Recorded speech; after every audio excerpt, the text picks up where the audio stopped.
Silakan duduk. Shalom. Saudara, mari kita buka firman Tuhan dari kitab Mazmur pasal yang ke-73. Kita akan membacanya berbalas-balasan. Saya membaca ayat 1, saudara menjawab ayat 2, demikian seterusnya. Mazmur 73 ayat 1 sampai dengan ayat yang ke-28. Kita akan membacanya berbalas-balasan. Pergumulan dan pengharapan, Mazmur Asaf. Sesungguhnya Allah itu baik bagi mereka yang tulus hatinya, bagi mereka yang bersih hatinya.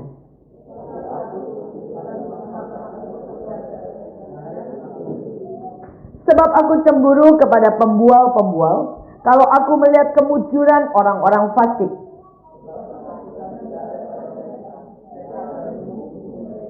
Mereka tidak mengalami kesusahan manusia, dan mereka tidak kena tulah seperti orang lain. Karena kegemukan kesalahan mereka menyolok, hati mereka meluap-luap dengan sangkaan.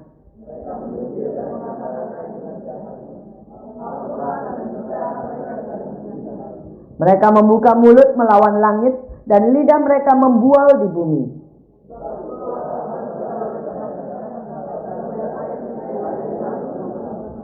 Dan mereka berkata, bagaimana Allah tahu hal itu? Adakah pengetahuan pada yang maha tinggi?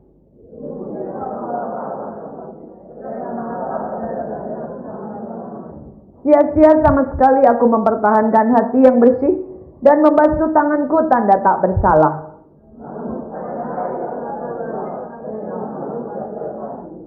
Seandainya aku berkata aku mau berkata-kata seperti itu, maka sesungguhnya aku telah berkhianat kepada angkatan anak-anakmu.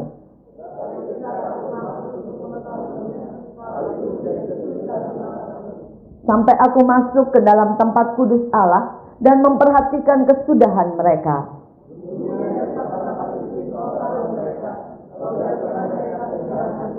Betapa binasa mereka dalam sekejap mata, lenyap habis oleh karena kedahsyatan.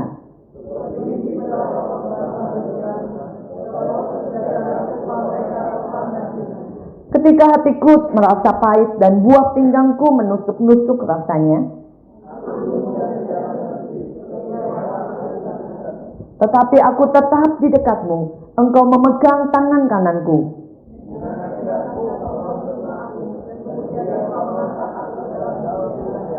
Siapa gerangan ada padaku di surga selain engkau? Selain engkau tidak ada yang kuingini di bumi.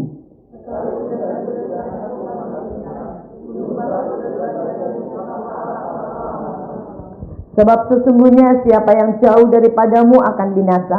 Kau binasakan semua orang yang berzina dengan meninggalkan engkau.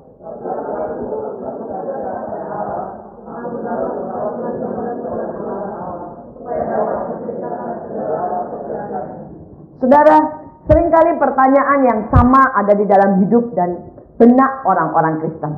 Saudara, walaupun kita tidak berani mengungkapkannya, saudara, tetapi pertanyaan yang sama seringkali itu muncul. Kenapa sih orang yang jahat lebih gampang hidupnya? Kenapa orang yang korupsi lebih kaya daripada orang yang benar? Kenapa orang yang kelihatannya, saudara, berzina keluarganya malah baik-baik, tapi orang, saudara, yang tidak berzina keluarganya malah susah. Bahkan ada suami pernah bilang sama saya kenal suami yang galak, istrinya baik.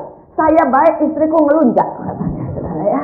Saudara, pertanyaan itu cepat atau lambat, saudara, akan pernah muncul dalam hidup setiap kita. Saudara, tetapi yang menjadi masalah hari ini, saudara, adalah bagaimana kita mendeteksi dan bagaimana kita keluar, saudara, dari keadaan itu. Sekarang kita mulai lihat, saudara, yang pertama, saudara, bagaimana itu perasaan mulai masuk sedikit demi sedikit dalam hidup kita. Saudara, yang pertama, ayat yang ketiga dikatakan, sebab aku cemburu kepada pembual-pembual, kalau aku melihat kemujuran orang-orang fasik. Saudara, perasaan yang pertama muncul adalah iri atau cemburu.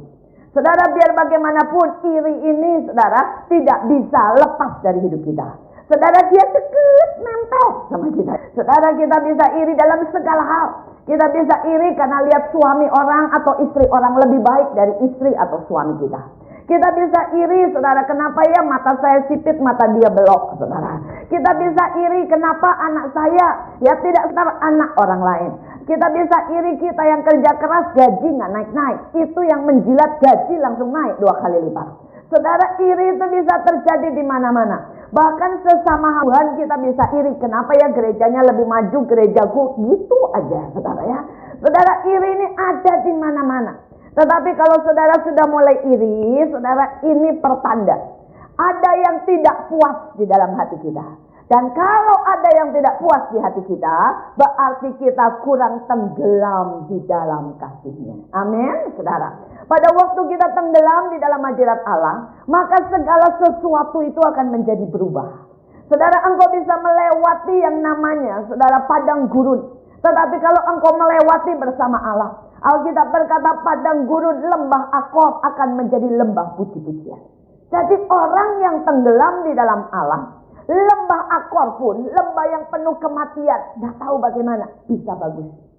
Saudara, orang berkata, saudara ya, kalau sedang jatuh cinta, ya maaf kata saudara, katanya saya rasa enggak, tai ayam berasa coklat, katanya, saudara ya. Saya rasa sih enggak, saudara ya. Tetapi saudara, yang saya mau katakan di sini, saudara ya, kalau kita ini jatuh cinta, maka saudara ya, dengan Tuhan apapun kita bisa lewati, apapun, saudara. Seorang pujangga berkata, surga tanpa Yesus jadi neraka, tapi neraka bersama Yesus jadi surga. Amin, saudara ya. Saudara, karena itu saudara, kita coba deteksi. Begitu awal ada rasa iri, ada rasa cemburu, saudara, ini sudah tanda bahwa kita mulai tidak puas. Mulai ada jarak antara kita dengan Tuhan. Cinta kita mulai memudar. Saudara, yang kedua, kita lihat saudara ayat yang ke-11. Dan mereka berkata, bagaimana Allah tahu hal itu? Adakah pengetahuan pada yang maha tinggi? Saudara, hal yang kedua, kita mulai meragukan Tuhan. Saudara, seringkali ini timbul. Kita mulai berkata, saya doa Tuhan tidak dengar. Tuhan itu ada enggak sih? Melakukan. Saudara, seorang teman, dia melayani begitu rupa. Dia mengorbankan banyak keuangannya. Anaknya meninggal di usia 30 tahun. Masih muda, baru menikah 2 tahun. Anaknya baru berumur 1 tahun. Dan dia bertanya, mana keadilan Tuhan? Apakah Tuhan itu benar adil? Apakah Tuhan itu benar baik? Saudara, seorang teman, dia melayani habis-habisan buat Tuhan. Dia keguguran 3 kali. Dan dia bertanya, apakah Tuhan benar mengerti bahwa aku sangat menginginkan anak? Saudara, pada saat kita mulai meragukan Tuhan, itu tanda yang kedua. Dan itu juga manusiawi. Saudara, kalau saudara berpikir bahwa yang meragukan Tuhan orang yang kurang rohani, salah besar. Yohanes Pembaptis pun pernah meragukan Tuhan. Saudara, Yohanes Pembaptis ini seorang yang luar biasa. Saudara, dikatakan saudara, roh Elia ada dalam hidupnya. Saudara, kemudian bukan cuma itu, dia lihat langit terbelah, Roh Kudus turun, dia dengar perkataan, inilah anakku yang kukasihi, kepadanya aku berkenan. Kurang apa? Tapi dia pernah meragukan Tuhan dengan berkata, engkaukah Mesias? Atau perlukah aku menunggu yang lain? Dan Tuhan menjawab, berbahagialah orang yang tidak menjadi kecewa dan menolak aku. Yesus tahu bahwa akan ada banyak orang menjadi kecewa dan menolak dia. Tapi mari kita jujur seperti Yohanes Pembaptis. Kita jujur dan berkata, Tuhan, buat aku mengerti. Karena seringkali kita tidak mengerti. Amin, saudara ya. Jangan simpan itu dalam hatimu, tapi jujurlah kepada Tuhan. Saudara, yang ketiga, seringkali kita lihat di ayat yang ke-13. Sia-sia sama sekali aku mempertahankan hati yang bersih dan membasuh tanganku tanda tak bersalah. Saudara, ciri yang ketiga, kita mulai menjadi kecewa. Kalau tadi mulai meragukan Tuhan, sekarang kecewa. Kita mulai berkata, sia-siakan saya berdoa, sia-siakan saya buat baik, sia-siakan saya jujur, Sia-siakan saya didik anak. Sia-siakan semuanya pelayanan, percuma lah. Akhirnya kita bilang, gak usah pelayanan lah. Udah selesai. Sia-sia kok semuanya. Kalau orang kecewa sama temannya, orang kecewa sama gembalanya, itu parah. Tapi kalau orang kecewa sama Tuhan, itu jauh lebih parah. Seringkali itu membuat sesuatu yang sangat membeku di hati ini.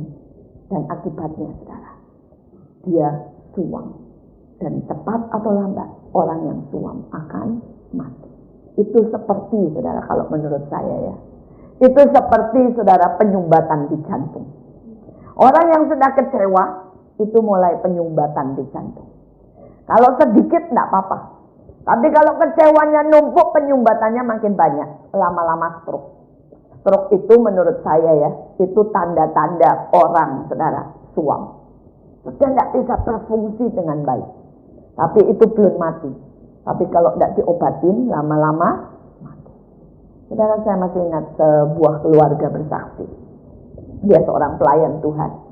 Saudara, si bapak ini pemain gitar. Saudara, dia melayani main gitar dengan baik. Sekali waktu, saudara, dia kena stroke. Saudara, dan begitu dia kena stroke, tangannya ini dua-dua lumpuh. Ya, atau tidak bisa digerakkan, tidak sinkron lah. Saudara, kalau dia mau ngangkat aja susah. Kemudian, saudara, hidupnya mulai berubah. Dia mulai marah. Dia mulai tidak puas sama Tuhan. Apapun yang istrinya buat, dia jengkel.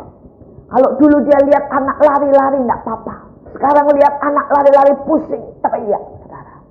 Saudara, dan kehidupannya makin, saudara, yang mengeras dan makin mengeras. Saudara, dan itu terus terjadi sampai dia kehilangan doa, kehilangan persekutuan dengan Tuhan, kehilangan pelayanan, kehilangan selera untuk kebaktian aja kehilangan. Tidak pernah ada lagu pujian keluar dari mulutnya. Saudara, dan itu berlangsung tahun demi tahun, keluarganya hampir hancur. Karena istrinya dan anak-anaknya sudah tidak kuat dengan karakternya, dengan kepahitan yang dia bombardirkan, saudara ya, yang dia keluarkan kepada semua orang di sekitarnya. Saudara, tapi sekali waktu, saudara, di malam Natal, saudara, pada waktu itu tidak ada apa-apa lagi, sudah tidak ada artinya Natal.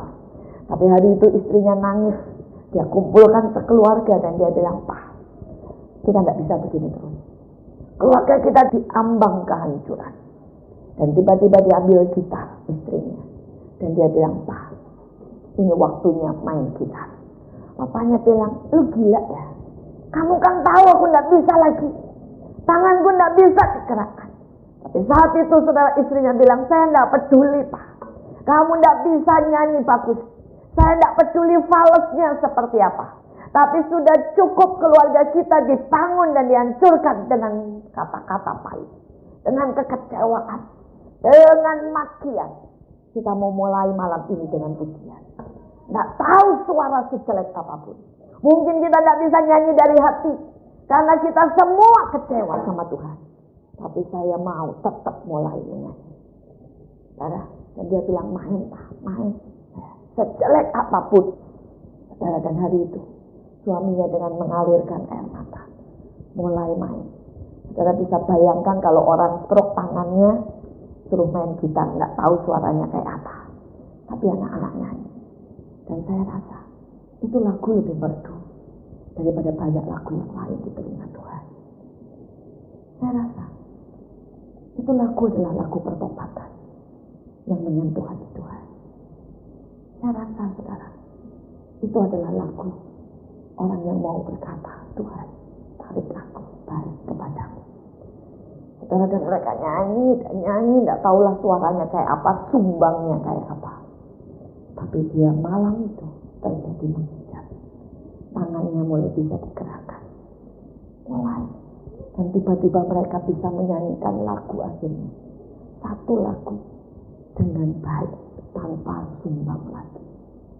Saudara, kadang-kadang hidup ini tidak pernah bisa diselesaikan dengan menggerutu, membiarkan kecewa lebih dalam dan lebih dalam lagi. Hidup ini tidak bisa diselesaikan dengan terus bertanya kenapa dan kenapa dan kenapa. Tapi kadang-kadang hidup ini harus diselesaikan dengan satu tekad, tidak peduli sesumbang apapun, kita akan tetap menyanyi buat Tuhan. Tidak peduli sekecewa apapun hidup ini, kita akan tetap mengasihi Tuhan. Saudara, ambil tekad itu. Saudara, hidup ini harus dilewati dengan yang namanya kegigihan. Kegigihan itu berarti sekalipun begitu banyak tantangan, begitu banyak alasan untuk membuat kita kecewa, tapi mari tetap melangkah. Saya percaya di balik pintu kekecewaan ada yang lebih baik Allah sedang sediakan. Ada banyak orang berhenti pada waktu dia menghadapi pintu kekecewaan. Saya rasa Paulus mengalami ini. Berapa kali dia ditolak, dilemparin batu, saudara. Ya, kemudian difitnah, dimaki, masuk penjara, kena badai. Tapi kenapa Paulus bisa melihat kemuliaan Tuhan? Kenapa dia bisa melihat kedalaman dan keindahan? Karena dia belajar membuka pintu kekecewaan dan memapaki dengan kegigihan. Saya berdoa supaya anak-anak Tuhan memiliki kegigihan yang sama. Kalau saya mau ngomong tentang kekecewaan, banyak, saudara. Saya bisa saja kecewa, saudara. Ada begitu banyak yang kami tangani, saudara. Ada beberapa anak yang kami bawa masuk tinggal bersama-sama kami. Dan kemudian anak-anak itu, saudara, kami sekolahkan, kami kasih pakaian, semuanya. Tapi mereka pergi begitu saja, kembali kepada kehidupan yang lama. Saudara, kalau mau ngomong tentang kekecewaan, dan begitu banyak orang yang kami kasihi, mereka berbalik, saudara, mengadukan kami kepada aliran-aliran yang lain. Dan mereka bahkan membocorkan tempat-tempat kami, sehingga orang-orang dari aliran-aliran tertentu bisa mengancam kami dan tahu tepat tempatnya. Kalau mau bicara soal kecewa, saudara, anak saya meninggal karena terserang banyak virus dan kuman, saudara, sejak dari dalam kandungan, karena saya pelayanan di tempat itu. Orang bisa berkata, kenapa Tuhan tidak lindungi? Kenapa Tuhan tidak membuat semua kuman dan virus itu mati, sehingga itu tidak menyerang pada waktu saya mengandung? Saudara, tapi saya bersyukur kalau saya boleh membuka pintu kekecewaan dan melihat kemuliaan Tuhan yang lebih besar. Dari hari-hari ini dan juga hari-hari di depan, setiap kita akan pasti pernah bertemu dengan pintu kekecewaan. Tapi jangan berhenti di situ, karena di baliknya masih ada banyak kemuliaan. Amin, saudara. Kita lihat yang selanjutnya. Saudara, kita lihat ayat yang ke-16. Tetapi ketika aku bermaksud untuk mengetahuinya, hal itu menjadi kesulitan di mataku. Saudara, ada satu titik. Tidak hanya sampai kecewa, tetapi matamu akan mulai ditutupi oleh sesuatu. Sampai engkau tidak bisa lihat lagi. Kalau saudara pernah baca perjalanan di Emmaus, saudara, ini murid-murid bergaul sama Yesus 3 tahun. Saudara, dan kemudian Yesus berjalan sama mereka. Berjalan loh. Mereka dikatakan tidak mengenal dia. Tidak bisa lihat. Ya saudara, ini sama saya sudah ketemu berkali-kali. Seandainya nih rambut saya keriting, keripuk gitu ya. Saudara ya, siapa tahu Yesus bangkit keripuk gitu ya. Saya tidak tahu lah. Ya. Atau saudara ya, muka saya bersinar. Saya percaya ya, sebegitunya. Saudara masih kenal saya. Betul?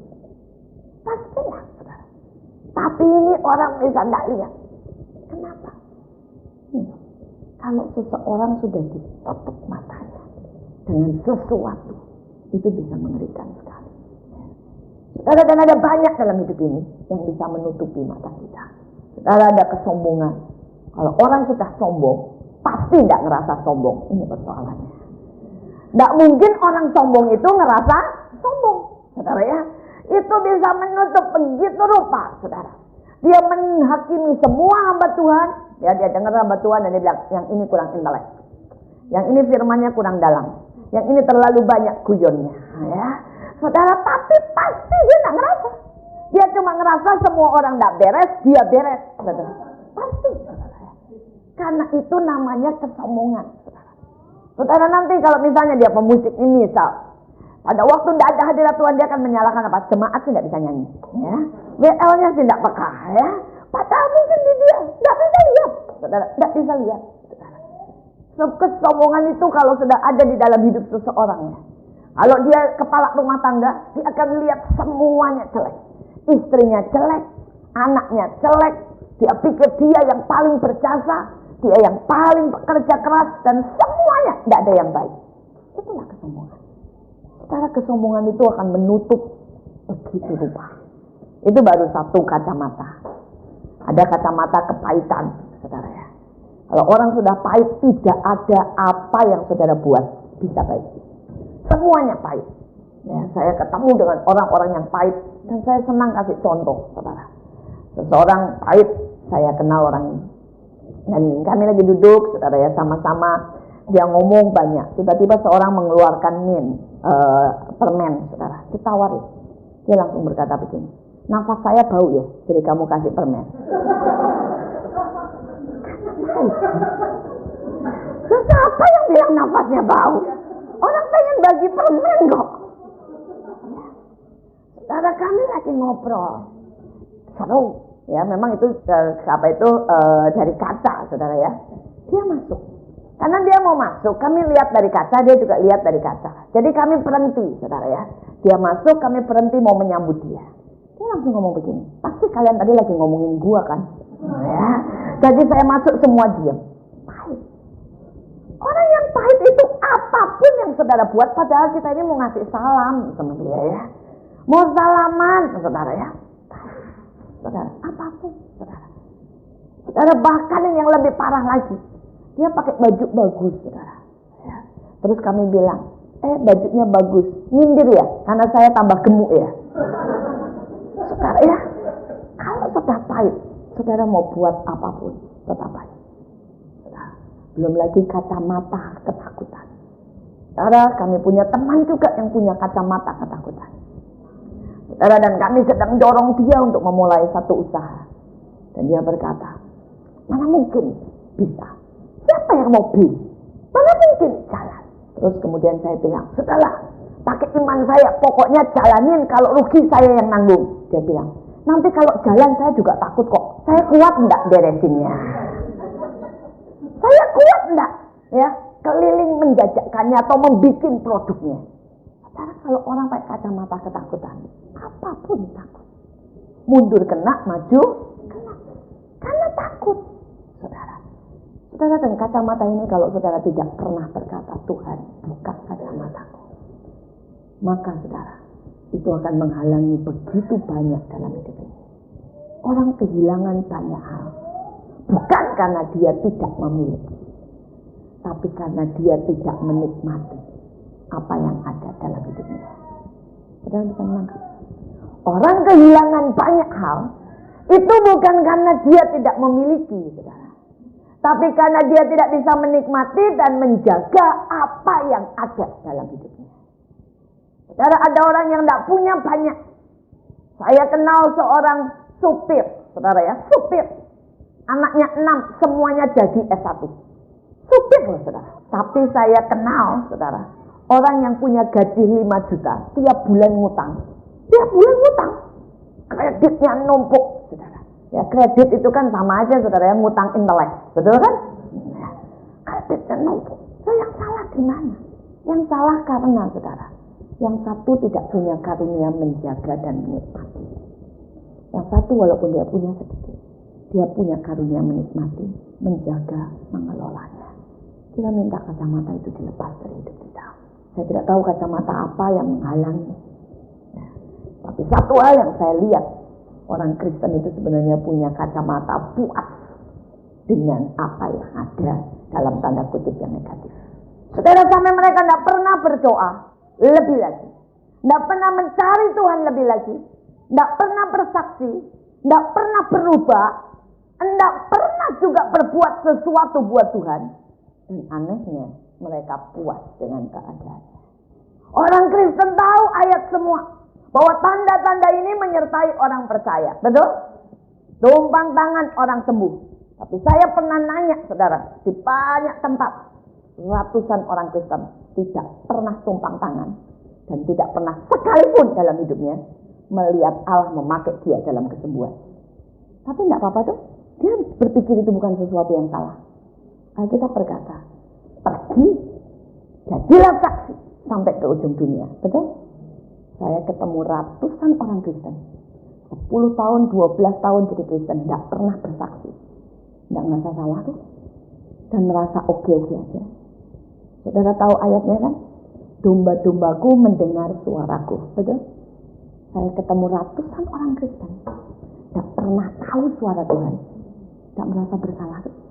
Ada sesuatu dalam hidup orang Kristen yang namanya damai sejahtera palsu, atau kacamata kepuasan yang palsu, menilai dirinya yang palsu. Dan daftar itu saya bisa tambah panjang semua. Dan mereka semuanya tenang, ya, oke, ya, hidup terus berjalan, kan tidak ada yang salah. Coba, apakah kacamata itu masih melekat? Ada satu cerita, saudara, ini kejadian sungguh di Australia. Pada waktu itu Australia mengalami, saudara, kekeringan yang panjang. Dan kemudian ladang-ladang mulai menjadi kering rumputnya. Domba-domba tidak mau makan karena rumputnya warnanya kuning. Terus kemudian, saudara ya, di beberapa, saudara, daripada repot cari rumput segar, susah kan, saudara ya, beli rumput yang segar dari kota lain dan sebagainya itu susah. Mereka coba dengan satu eksperimen. Itu domba-domba dikasih kacamata hijau, saudara ya. Saudara tahu kan kacamata yang warnanya hijau itu ya? Saudara, itu domba-domba dikasih kacamata itu. Terus dilepas, saudara, dipajang yang kering, yang warnanya, saudara, sudah kuning. Anehnya, domba-domba itu makan, saudara ya. Daripada datengin susah-susah rumput yang segar, beli mahal, pasangin aja kacamata. Nah, dan ternyata makan. Sebodoh itu domba itu. Binatang lain mungkin enggak, saudara. Karena saya punya kucing. Saudara, kucing saya keterlaluan juga. Saudara, ini kucing anak saya sih yang melihara. Saya sebenarnya enggak suka kucing. Tapi anak saya itu, saya kan suka nampung orang-orang jalanan dan sebagainya. Anak saya menampung kucing jalanan. Dan pada waktu, saudara, saya mulai berkata, aduh mama enggak suka ini kucing, bau kotor kucing jalanan. Dia bilang, mama kan juga memelihara anak-anak jalanan, kenapa saya enggak boleh? Susah, saudara saya. Jadi akhirnya saya biarkan, saudara. Nah, saudara, anak saya itu selalu membalikkan firman kepada saya. Itu yang membuat saya mati kutu, saudara ya. Saudara, saya selalu berkata sama mereka, kalau memberi itu harus memberi yang terbaik, saudara. Saya ajarkan itu dari kecil. Kepada siapapun jangan beri sisa, beri yang terbaik. Jadi ini kucing jalanan, saya bilang, udah kasih makan aja nasi gitu loh, sama paket gitu ya. Dia bilang, enggak, yang terbaik. Dia beliin makanan kaleng. Saudara tahu makanan kalengnya kucing itu loh, saudara ya. Nah, saudara, yang rasanya kayak kornet, baunya sih kayak kornet, kelihatannya enak. Kelihatannya saya tidak pernah makan, saudara ya. Saudara, itu mahal kalengan, saudara. Dia bilang, kita kan mesti ngasih yang terbaik, katanya ya. Nah, saudara, jadi itu kucing dikasih sama dia itu. Begitu dikasih makan ini kornet atau apa tuh makanan yang mahal itu, saudara ya. Saudara, ini kucing jadi ngelunjak banget, saudara. Dikasih makanan lain, nasi dicampur sama apa, ikan asin kayak apa, tidak mau, saudara ya. Tapi begitu makanan yang luar negeri, yang dalam negeri aja kagak mau, saudara ya. Begitu yang luar negeri mau, saudara. Itu saya bilang, ini kucing pintar loh ya. Saudara, dia tahu persis rasanya. Jadi rupanya kalau kucing, saudara ya, tidak bisa dididik. Begitu dia tahu yang enak, dia tidak makan yang tidak enak.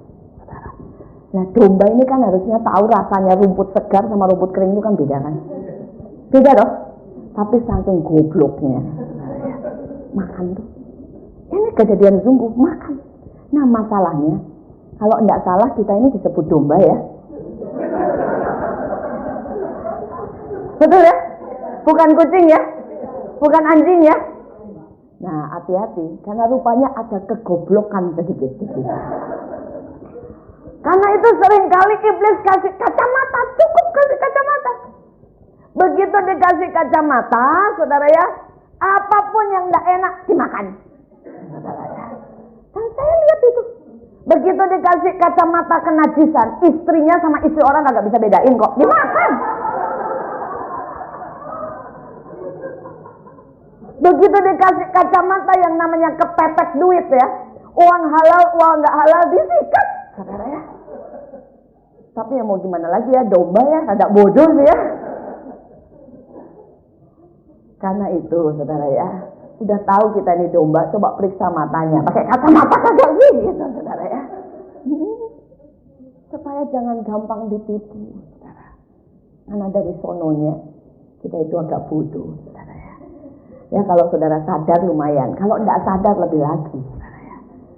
Saudara kita merasa sok pintar, padahal ada begitu banyak hal yang menjadi kacamata yang ditaruh iblis, membuat kita tidak pernah mengenal kebenaran yang sesungguhnya, tidak pernah mengenal apa yang Allah mau sesungguhnya dalam hidup kita, bahkan tidak bisa mencapai ya, garis akhir karena kacamata itu. Kita lihat, belum selesai ya. Kita lihat saudara, kemudian yang selanjutnya ayat ke-21.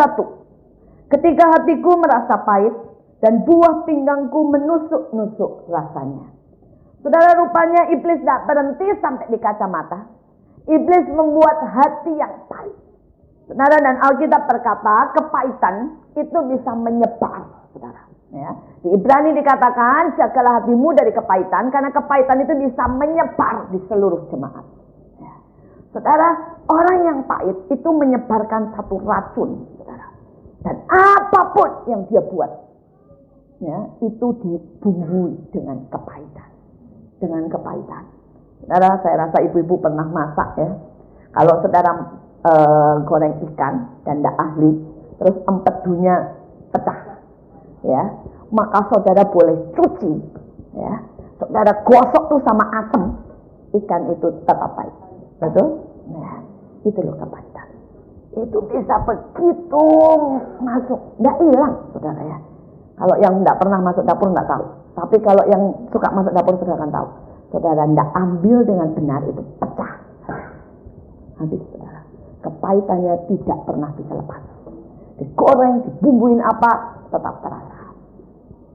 Saudara, jangan sampai kepahitan itu seperti itu. Nah, kita harus berkata, Tuhan, cabut sebelum pecah dan meracuni banyak orang. Nah, ya, cabut. Merepati itu tidak punya empedu. Artinya, kalau kita mau menjadi makhluk yang rohani, penuh dengan Roh Kudus, kepahitan harus dibuang dari hidup kita. Singkirkan itu jauh-jauh. Ya. Bagaimana sih saudara dan saya bisa menanggulangi kepahitan? Saudara dan saya bisa menanggulangi kepahitan kalau saudara melihat bahwa setiap perkara yang negatif itu menghasilkan yang positif di dalam hidup kekekalan. Saudara bisa percaya itu? Setiap ya. Tuhan pernah bertanya sama saya ketemu dengan seorang, dan orang ini, saudara, haleluya, sungguh-sungguh haleluya. Ya. Seumur hidup saya tidak pernah ketemu orang seperti ini. Saudara, orang ini konseli loh, jadi minta dilayani. Ya. Tetapi saudara, kalau saya tidak memberi jawaban seperti yang dia mau, dia bisa memaki. Ya. Dan memakinya itu nggak kira-kira, saudara. Saudara, memakinya bisa bilang hamba Tuhan, munafik, bohong, wah segala macam lah saudara, keluar semuanya.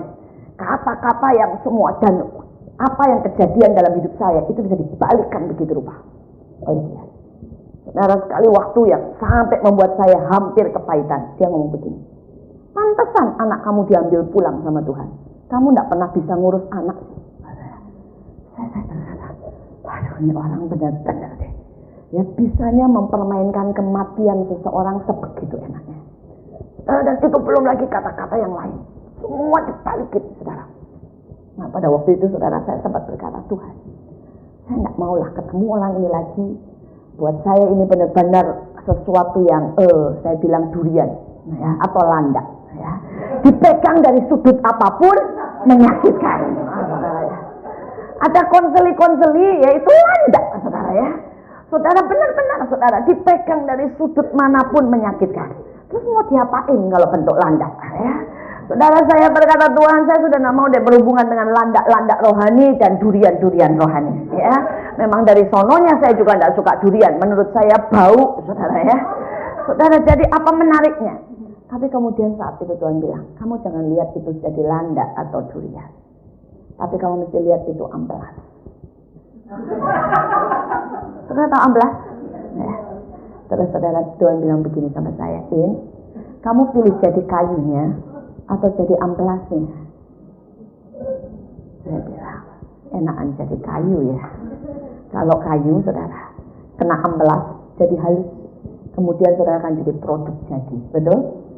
Tapi kalau saudara jadi amplas, habis ngabisin orang, saudara gimana? Dan Tuhan bilang, kamu mesti bersyukur kalau orang itu jadi amplas dalam hidupmu. Kalau kamu tidak ketemu amplas, tidak bisa halus.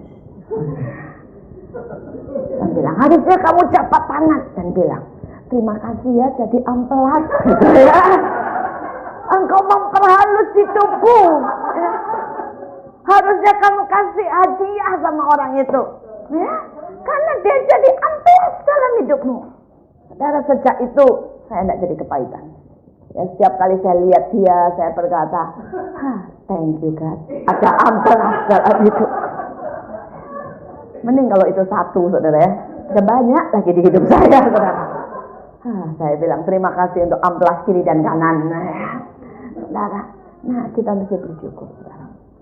Kalau saudara mengerti dari sudut Tuhan, engkau tidak akan mudah kepahitan. Ya. Engkau akan sekali waktu benar-benar menjabat di tangan orang-orang itu. Mungkin ada yang pernah jadi amplas dalam hidupmu, mungkin ada yang jadi martir, saudara mukul itu loh ya, saudara ya, supaya kita jadi, saudara. Mungkin ada yang jadi gergaji dan berkata, aduh terima kasih Tuhan untuk setiap perkara yang membentuk hidupku. Nah saudara, sekarang kita masuk. Di dalam ayat-ayat ini ada rahasia-rahasia. Bagaimana saudara bisa tetap tinggal dan mencapai garis akhir. Yang pertama mari kita lihat ayat yang ke-17. Sampai aku masuk ke dalam tempat kudus Allah dan memperhatikan kesudahan mereka. Yang pertama, saudara, Tuhan itu mau kita masuk, saudara ya. Saudara, ini hari-hari di mana saudara dan saya perlu masuk lebih lagi di dalam hadirat Tuhan. Amin, saudara ya. Saudara, tidak gampang, tidak gampang. Saya tahu. Kadang-kadang kesibukan begitu rupa sampai saudara dan saya susah berdiam diri. Kadang-kadang suara di sekitar kita itu begitu banyak sampai kita susah mendengar suara Tuhan. Kadang-kadang yang kita lihat ini begitu banyak, saudara, sampai kita tidak bisa lihat Tuhan. Kadang-kadang yang kita nikmati sangat banyak sampai kita tidak bisa menikmati Tuhan. Tapi mau tidak mau, kita harus belajar menyisihkan itu dan masuk. Ambil waktu, saudara, untuk masuk. Tidak mudah sekali lagi, tapi masuk. Ada saat-saat, saudara, dimana saya tahu dan tahu ada begitu banyak hal yang membuat saya tidak masuk dalam hadirat Allah. Itu bisa pikiran-pikiran, beban-beban, itu bisa kesibukan, itu bisa, saudara, apa saja itu. Dan biasanya saat-saat seperti itu, saudara, saya akan ambil waktu. Saya ambil waktu sendiri sama Tuhan. Itu kadang-kadang untuk memaksa duduk diam itu susah. Tapi saya belajar. Saya mulai pakai kaset ya, untuk dengerin. Baik itu khotbah ataupun pujian. Atau saya paksa diri saya membaca Alkitab, baca, dan saya bilang, oh kudus tolong. Atau saya paksa nyanyi. Walaupun saya tidak pengen nyanyi saat itu. Kadang-kadang saya nari, padahal saya tidak pengen nari saat itu. Ya.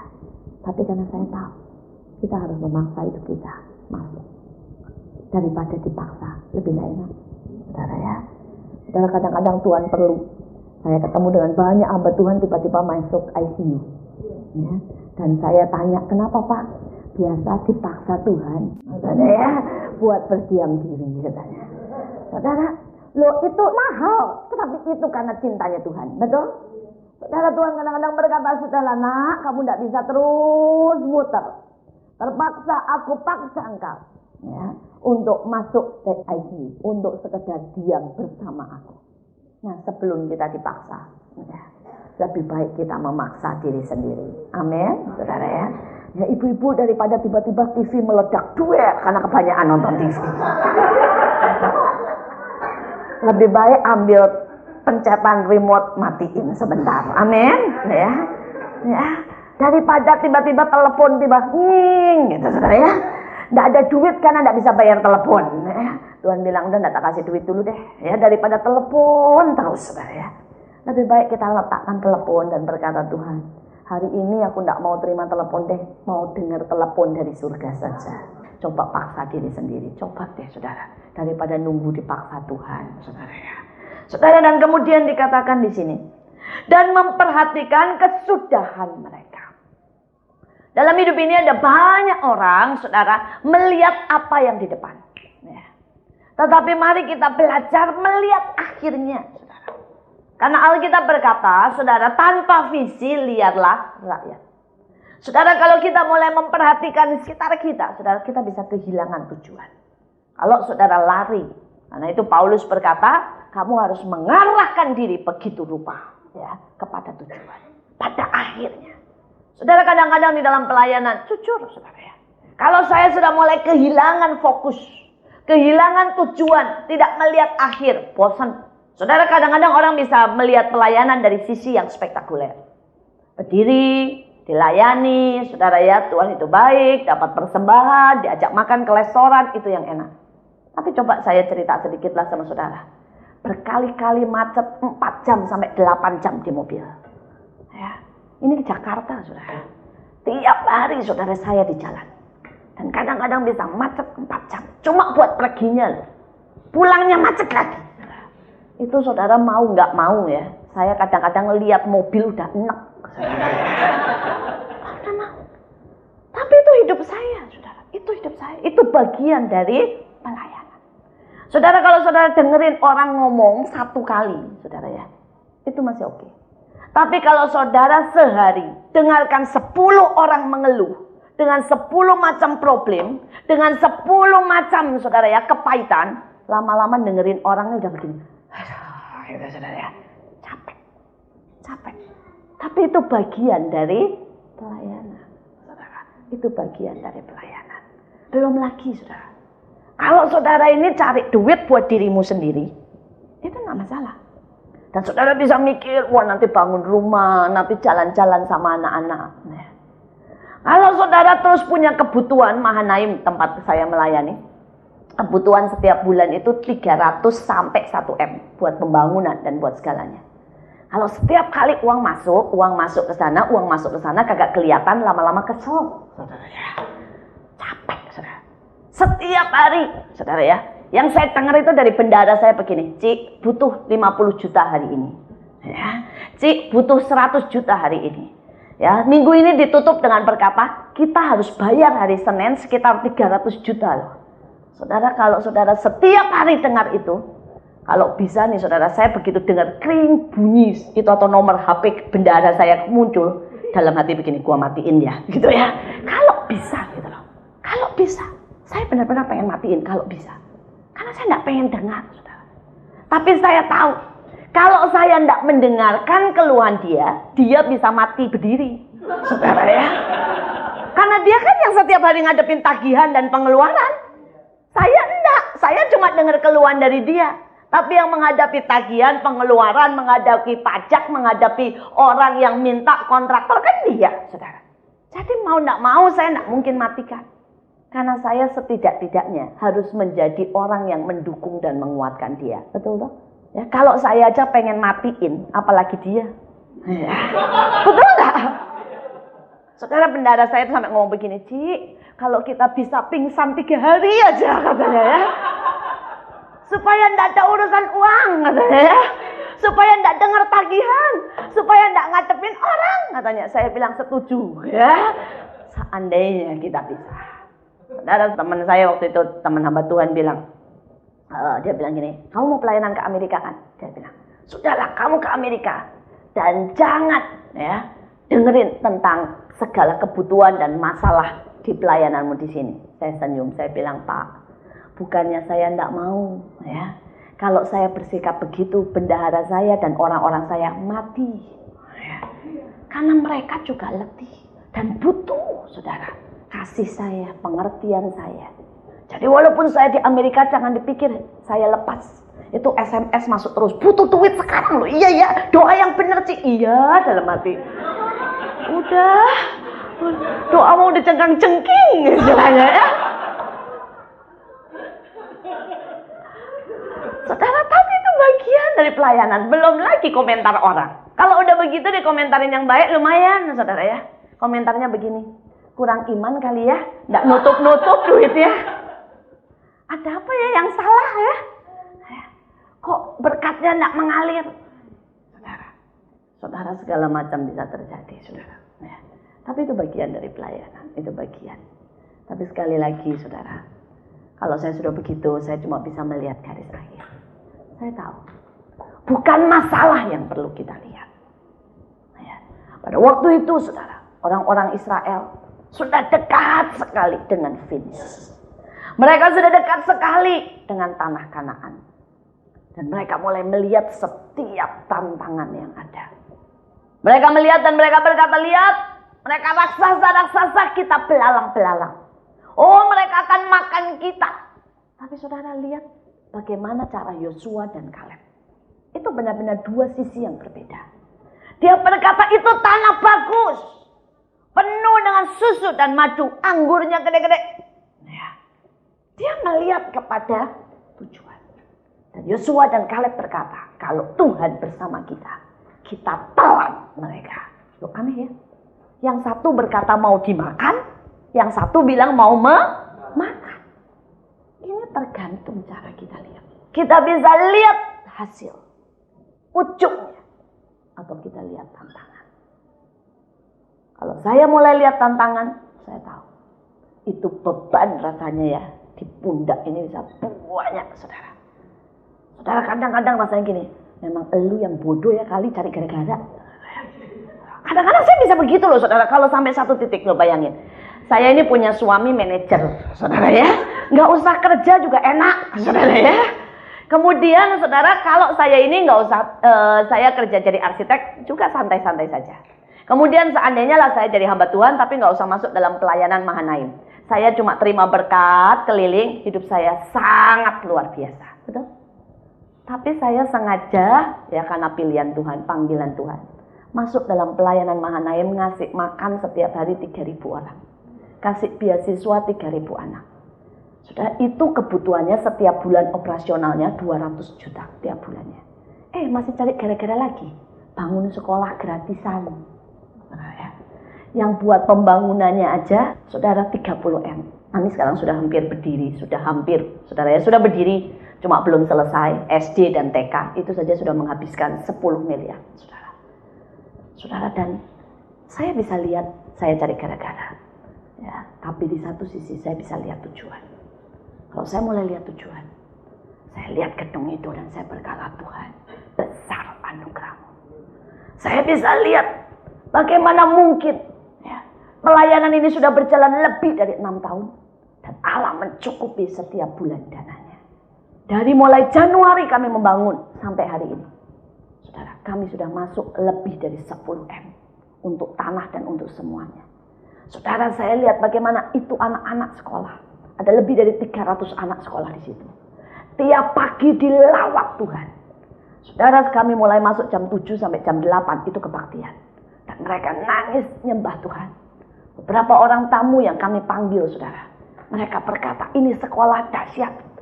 Yang mana ada sekolah, masuk langsung ngambil gitar, gurunya nyembah, anak-anak berbahasa roh semuanya.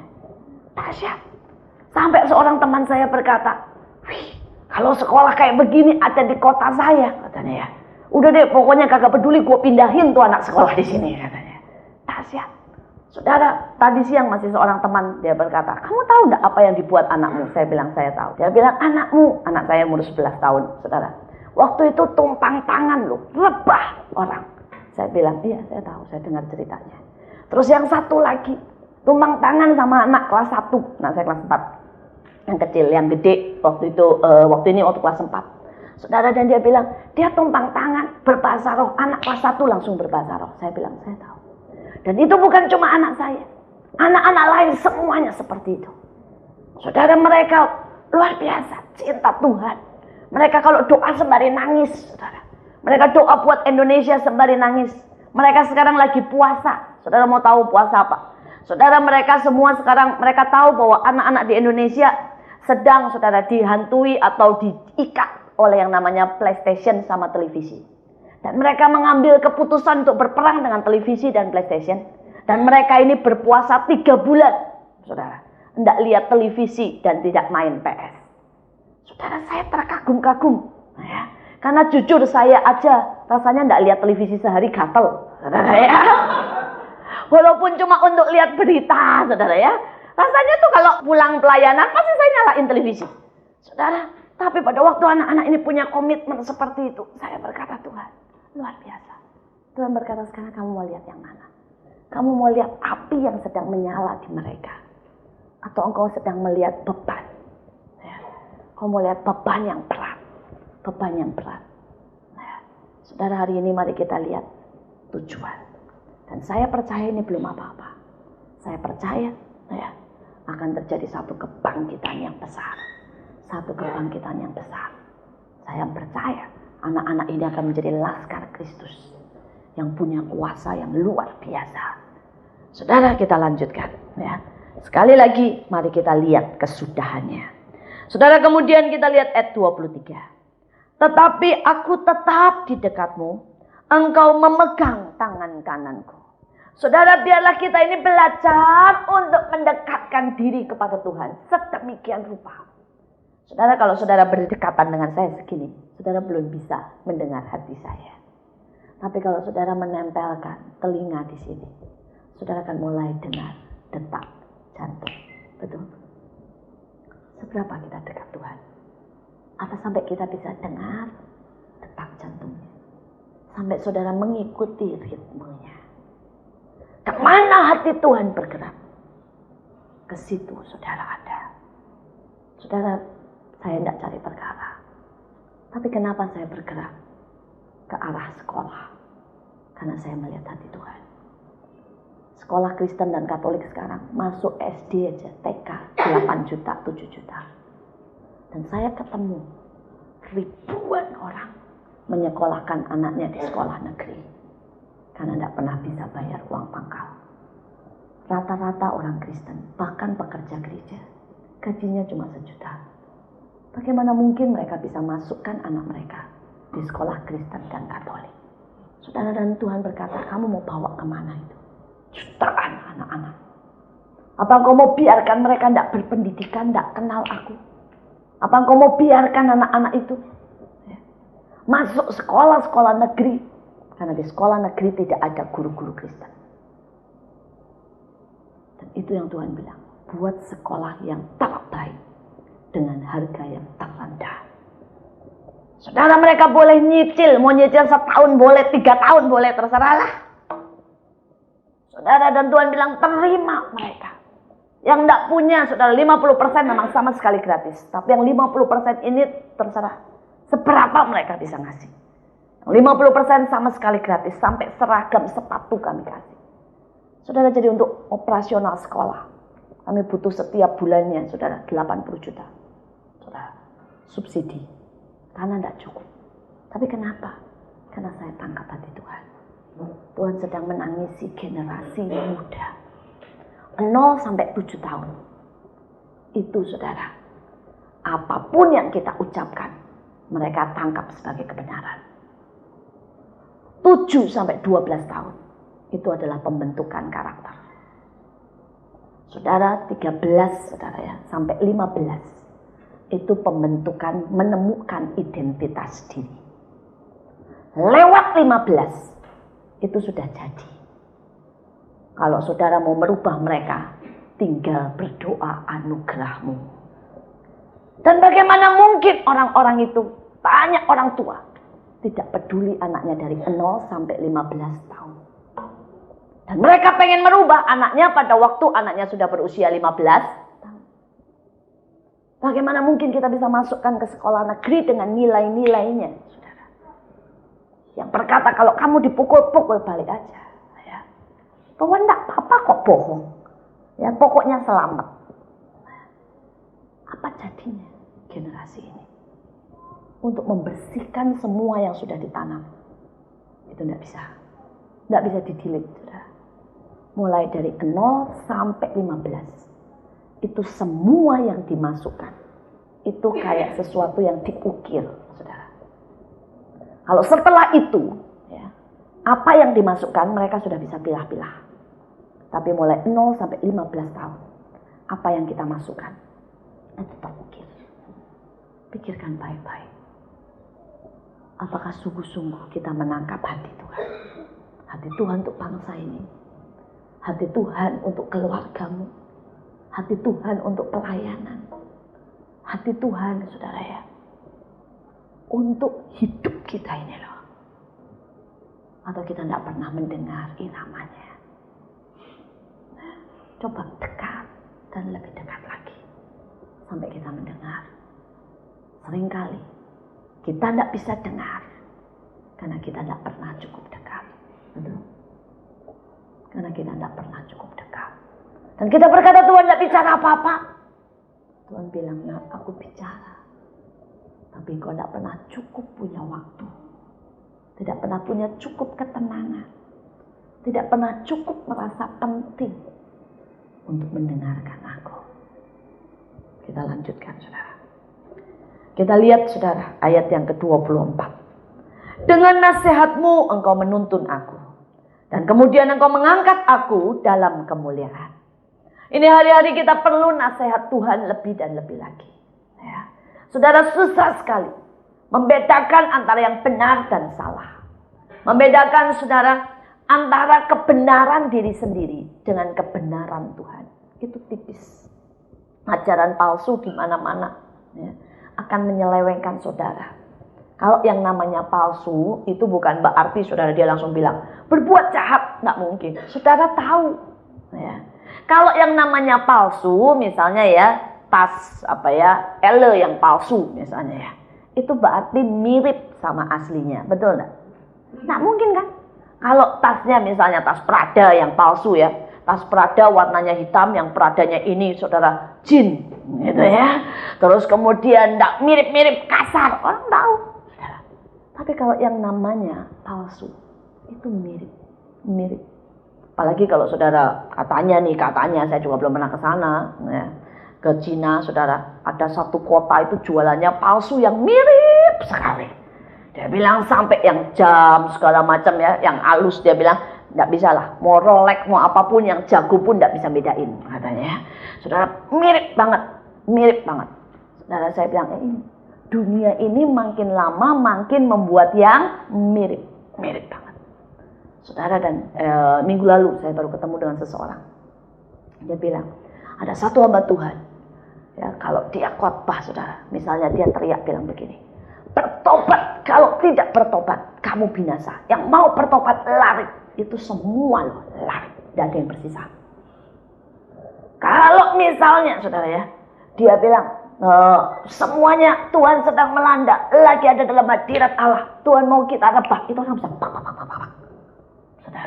Saudara, dan kemudian seseorang teman saya berkata, tapi kok aneh ya, dia bilang, hadiratnya itu mencekam, bukan kasih, tapi kayak ada sesuatu yang mencekam. Dan kemudian saya selidiki persekutuan itu, dan saya tanya dan sebagainya, akhirnya saya tahu bahwa itu bukan Tuhan, itu roh penyesat, tapi mirip. Khotbahnya bagus, didengerin gak ada yang salah, firman, semuanya firman, saudara. Tapi urapannya dahsyat, orang itu sampai terpesona, ngejar. Kemudian saudara, saya ketemu lagi persekutuan yang lain. Ini nubuatan, tajamnya lebih dari dukun, lebih lah, sampai tahu masa lalu, saudara ya. Sampai tahu sekarang, saudara, dia bisa langsung tahu, lihat muka udah satu orang itu bisa dia nubuatin, saudara, mungkin sekitar 1 jam, 15 menit, setengah jam, tapi tidak benar. Dari buahnya akhirnya kami tahu, palsu. Ada satu persekutuan tempat lain lagi. Itu kalau doa malam atau doa persekutuan bisa 6 jam. Tenang, diubah. Orang tahan. Saya bilang hebat ya. Saya aja suruh duduk diam 2 jam gitu susah. Ini 6 jam orang bisa tahan duduk diam.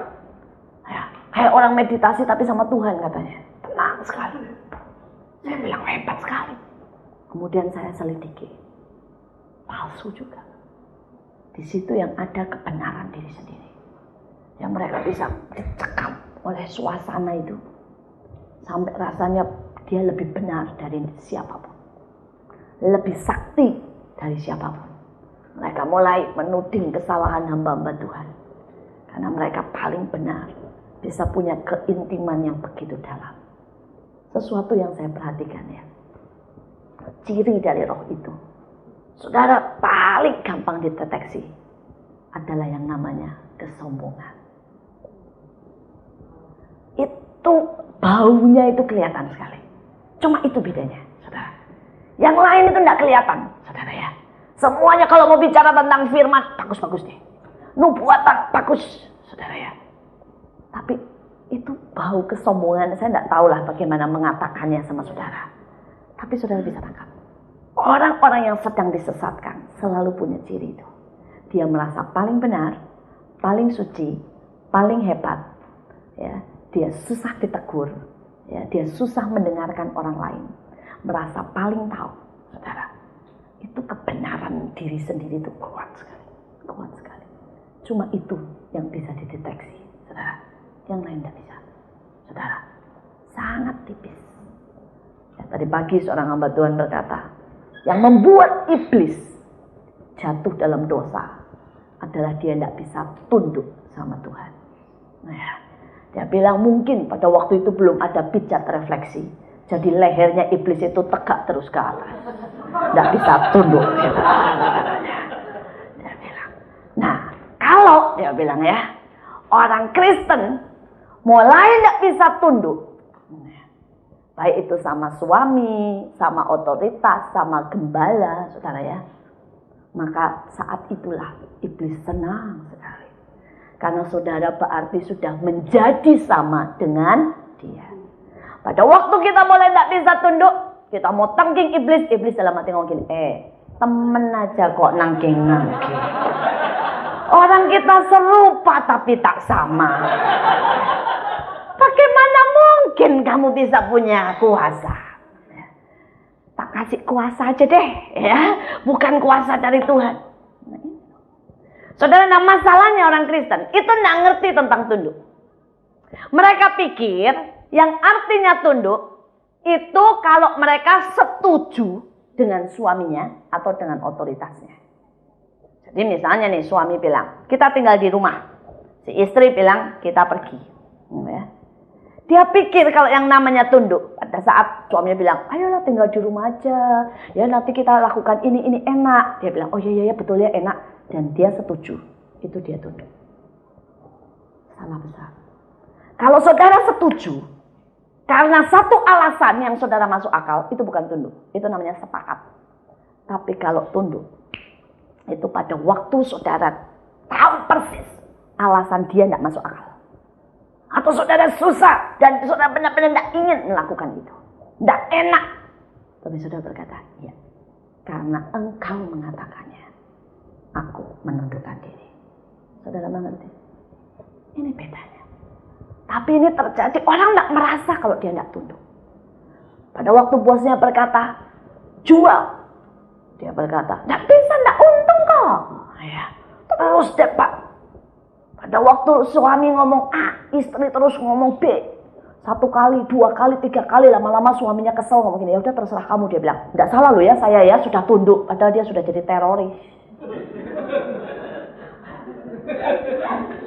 Dan dia berpikir dia tetap dalam tunduk. Enggak bisa. Dia sudah terus ngomong. Ngotot dengan maunya. Dengan segudang alasan. Nah, saudara, dan ini terjadi di mana-mana. Saudara, ada banyak kali, saudara, saya tidak setuju sama ayah saya. Tapi saya belajar, ayah saya ngomong A, saya akan lakukan A. Saudara, saya ucapkan, kadang-kadang saya berpikir berbeda. Saya akan bicara, Pak, ini begini, cuma sekali. Demikian juga sama suami saya. Saya tidak pernah mengulang 2-3 kali. Karena 2-3 kali saya terus memajukan pendapat saya. Itu namanya teroris, saudara. Ya, teror, saudara. Kalau saya berbeda pendapat dengan suami saya cuma bicara 1 kali. Kalau suami saya tetap pada putusannya, saya akan berkata ya. Demikian juga sama semua atasan saya. Saudara, saya punya banyak atasan. Atasan saya yang paling utama jelas Tuhan. Tapi saya punya suami, itu atasan saya. Dan ayah saya itu tetap atasan saya secara spiritual maupun saudara secara saya sebagai anak. Saya punya kakak. Dan kakak saya juga atasan saya. Saudara mau nak mau, saudara. Saya harus mendengarkan mereka semua. Saudara, dan saya belajar ya. Walaupun kadang-kadang kami tidak sependapat. Nah, banyak orang dia tanpa sadar berteman dengan iblis.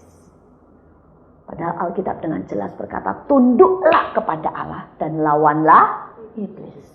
Jadi kita tidak mungkin melawan iblis kalau kita tidak tunduk kepada Allah. Ya. Ini kita harus belajar, tunduk, dan tunduk.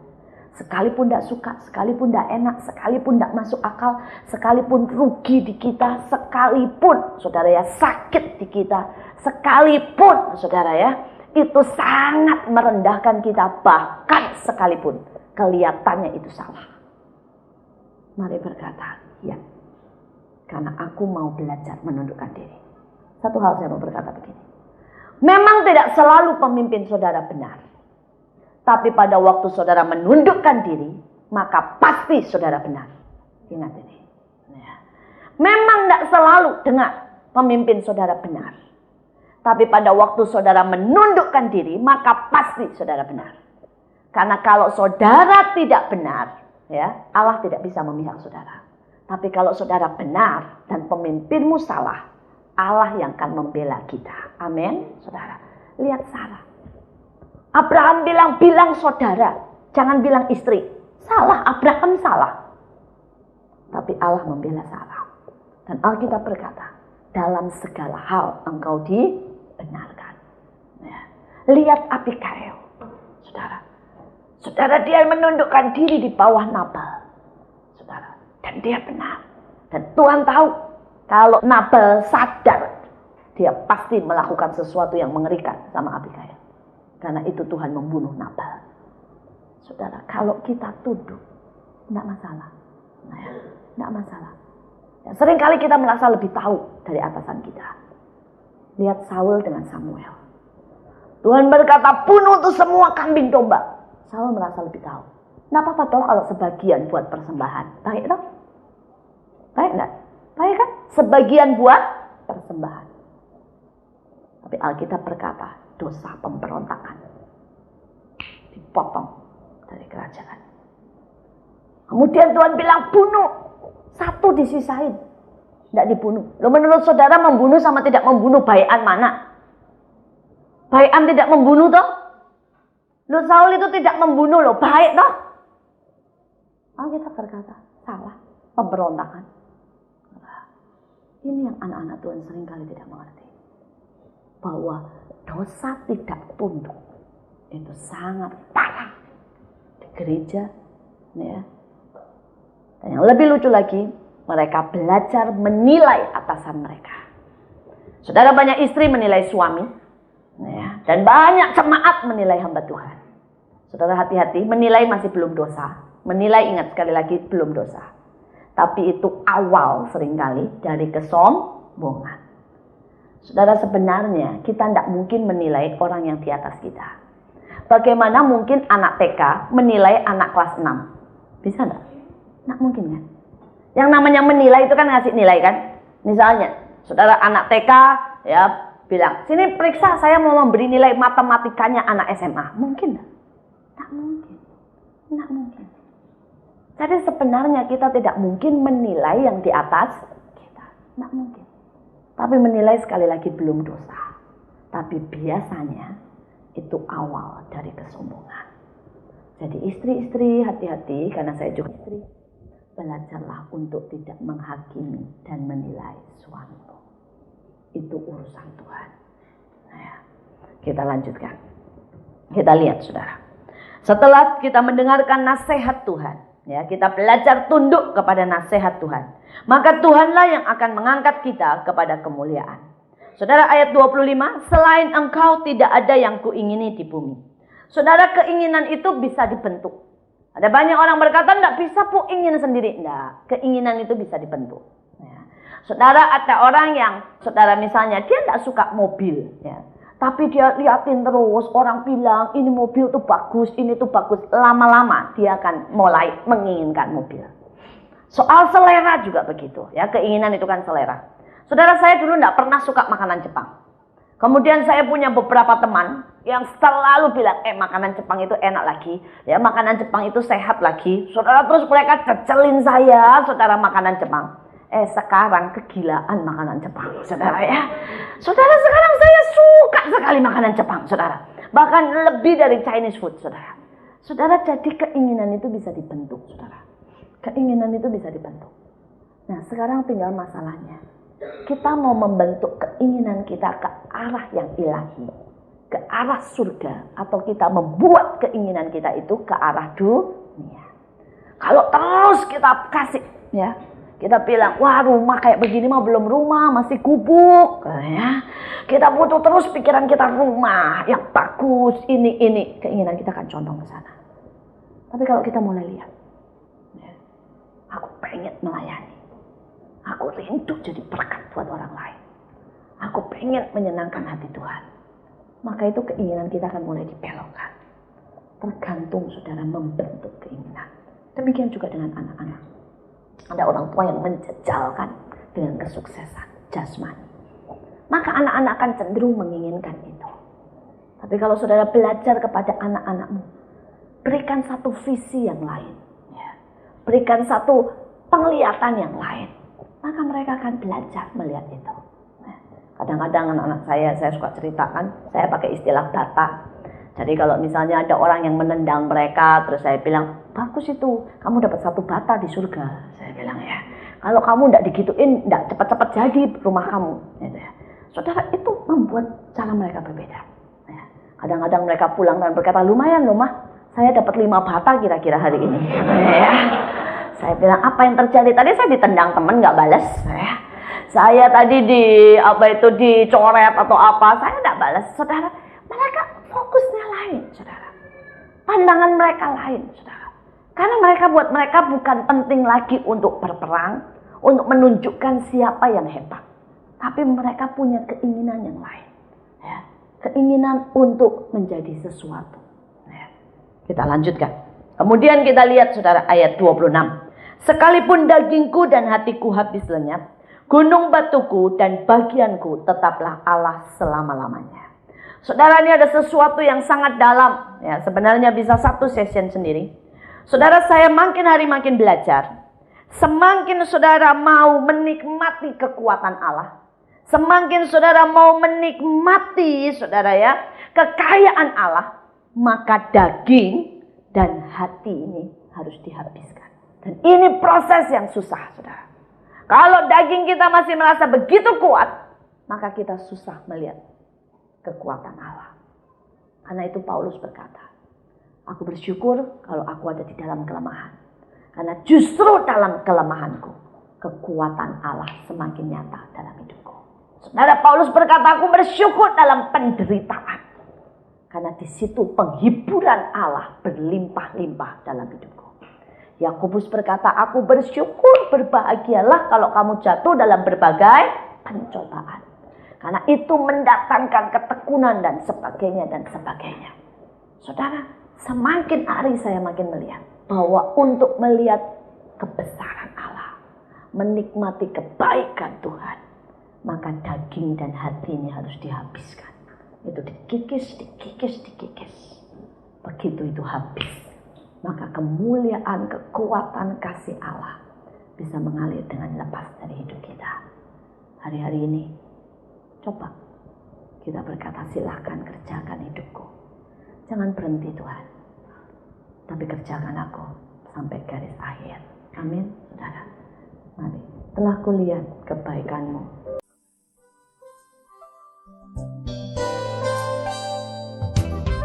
Anda diberkati dengan pemberitaan firman Tuhan. Dapatkan kaset, VCD, CD, MP3, dan buku-buku rohani dari hamba-hamba Tuhan, Evangelis Yusak Cipto, Pendeta Petrus Agung, Evangelis Iin Cipto, dan hamba-hamba Tuhan lainnya. Tersedia juga banner dan alat-alat tarian lainnya. Hanya di toko buku Bless to Bless. Bless to Bless. Bless to Bless.